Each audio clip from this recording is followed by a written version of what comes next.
Hello everyone, and thank you for attending our webinar series on COVID-19 vaccination in Southeast Asia. Today we will discuss vaccination and employment law in Vietnam.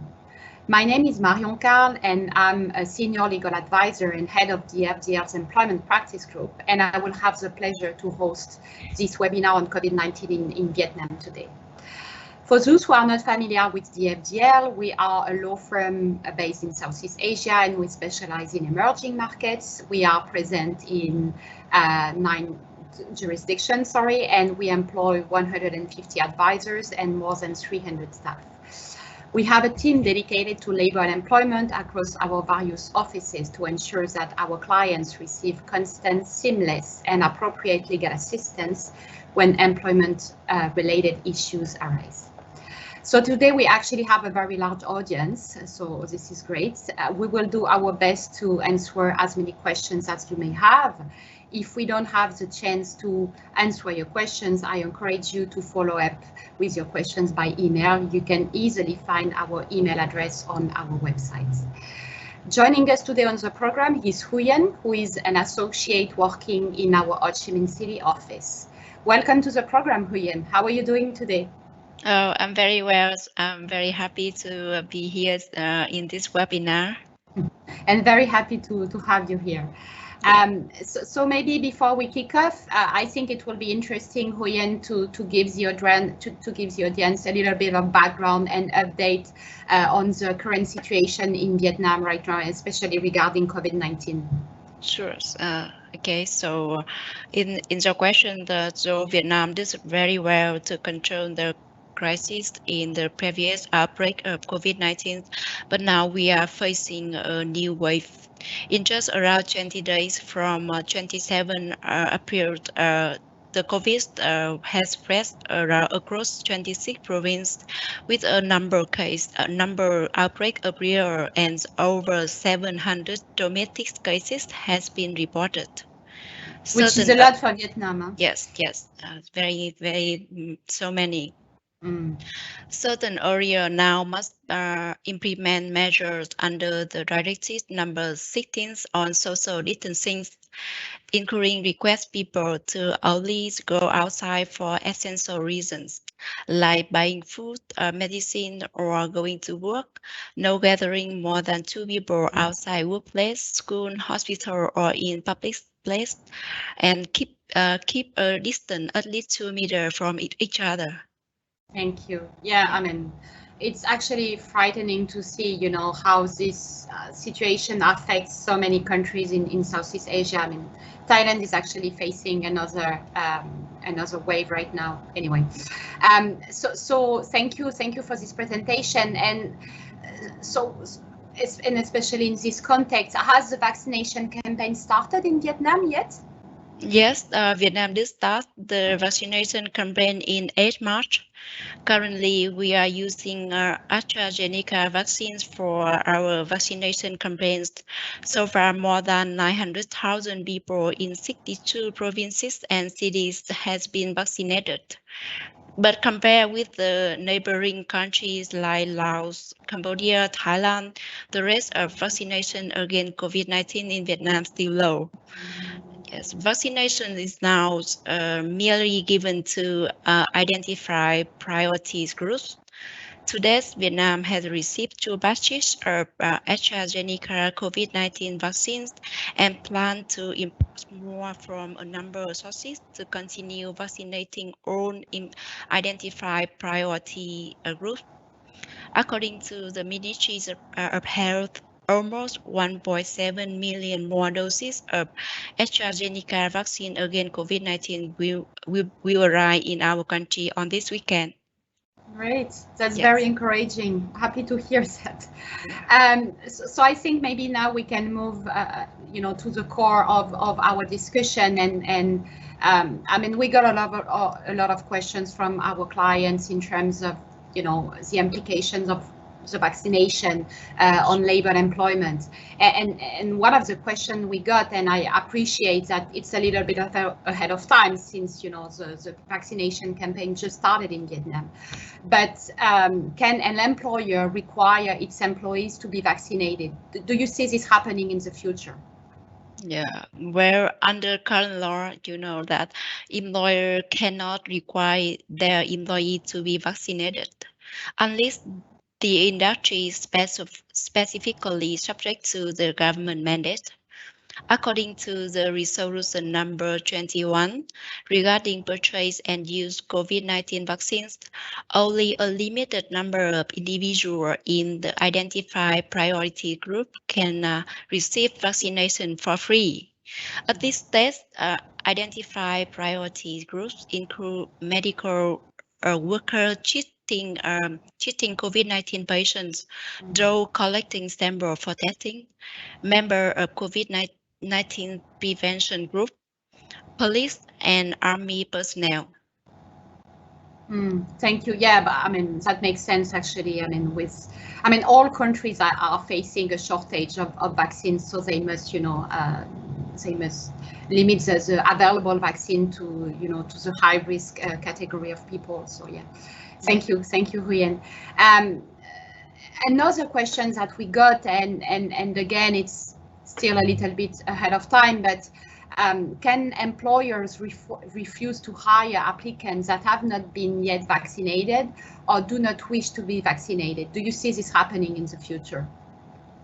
Yes. So given that the recruitment basically is a right of the employer, and Vietnamese law is silent on whether employer can refuse to hire a candidate who has not yet been vaccinated. However, in the article number 8 of Labor Code, generally prohibits any form of discrimination or based on the employee health status or disabilities. But it remains to be seen whether the government of Vietnam will issue any overriding provisions in this context of COVID-19 vaccination campaign. And yeah, and I mean, this question is actually very difficult to address because even if there is indeed a discrimination, it will be very complicated for the employee to prove that he, was not engaged by the company because he was not vaccinated. Because basically the employer can still, invoke other grounds. So it's an interesting question, but yeah, I think the answer will be in how, in the type of proof that the employee is able to gather to prove the discrimination. Thank you, Nguyen. So this is a third question that is actually very interesting from a Vietnamese law perspective. If we know a little bit, how Vietnam works, and especially, those long-standing trade union traditions that exist in this country. So for workplaces with trade unions or other form of collective representation, is an employer, in your view, obliged to consult with them prior to implementing or helping with employee vaccinations? Strictly speaking, Labor Code does not insist on consultation with the organization representing employee at the grassroots level. Now it's comprising trade union or employee organizations to roll out a vaccination campaign in the workplace. This requirement could nevertheless be imposed by the government of Vietnam to prevent further spread of COVID-19. However, thus far, we are not aware any regulation in this regard issued by the government relating to COVID-19 vaccination. That said, being in absence of a specific regulation, it's highly recommended employer should obtain the opinion from local authorities like the labor authority, namely DOLISA, before implementing any health and medical campaigns, including the vaccination program, assuming that the same would be available for private company in Vietnam. Of course, yeah. I mean, I appreciate that it's a developing area, so yeah, it is difficult to address clearly these questions right now. Thank you.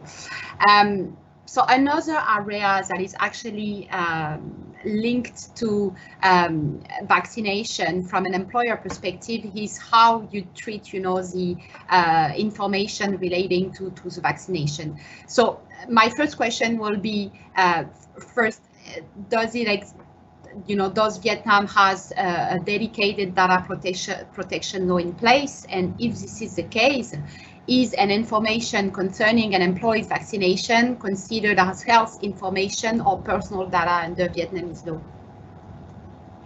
Well, according to the current legal framework, there is no comprehensive privacy and personal data protection legislation in Vietnam.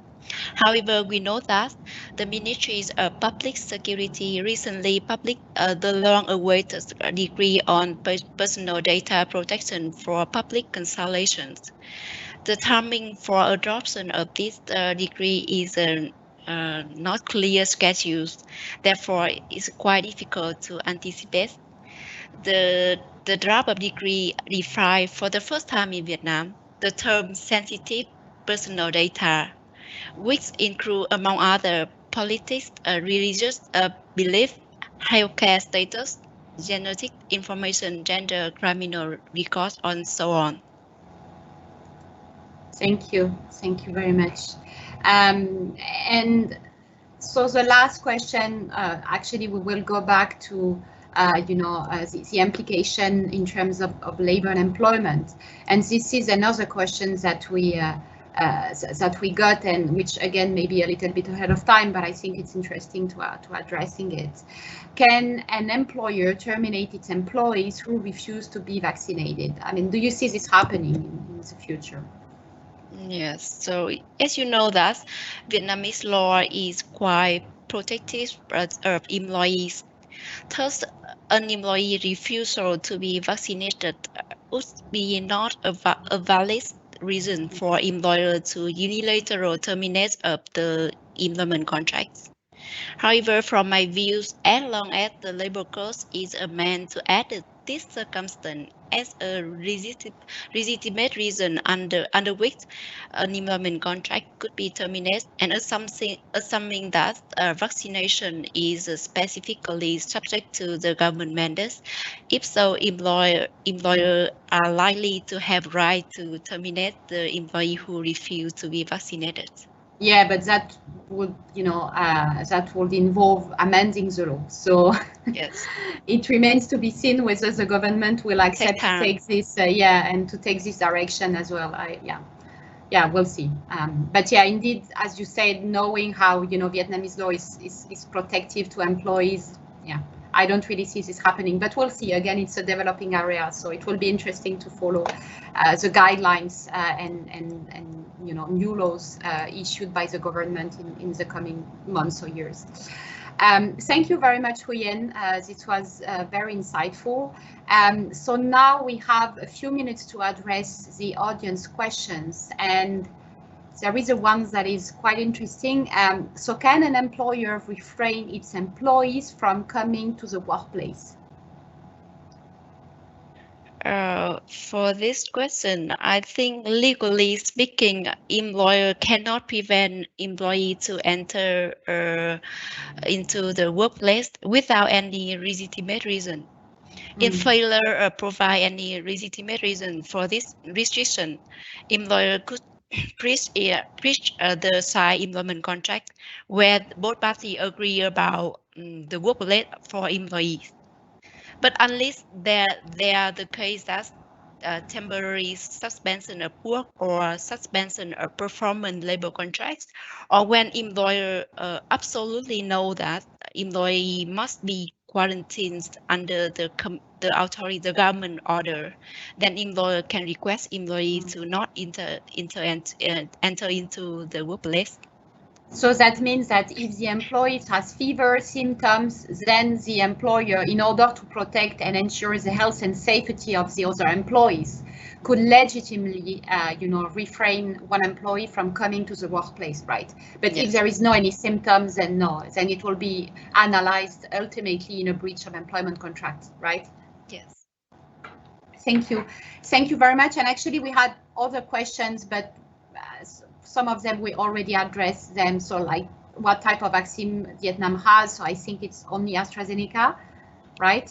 I think the Vietnamese government is also developing its own vaccine, but it's still, you know, at the trial stage. Is that correct, Huyen? Correct. Correct. Okay, thank you very much. So that concludes our webinar for today. Thank you so much, Huyen, for joining. I think it was a very interesting session. So to the audience, if you have any questions regarding this webinar, feel free to contact me and Huyen. You can find our contact information on our website. This session is recorded and will be available shortly on our website and social media. And today's actually concludes our series of webinar on COVID-19. So thank you so much for those who have attended all our webinars. This has been a series of webinars, so one day, one jurisdiction, and we have done that for the last 2 weeks. And I think it was a successful event. So yeah, thank you again for your participation, and I'll see you next time. Thank you, Huyen. Thank you. Goodbye. Bye.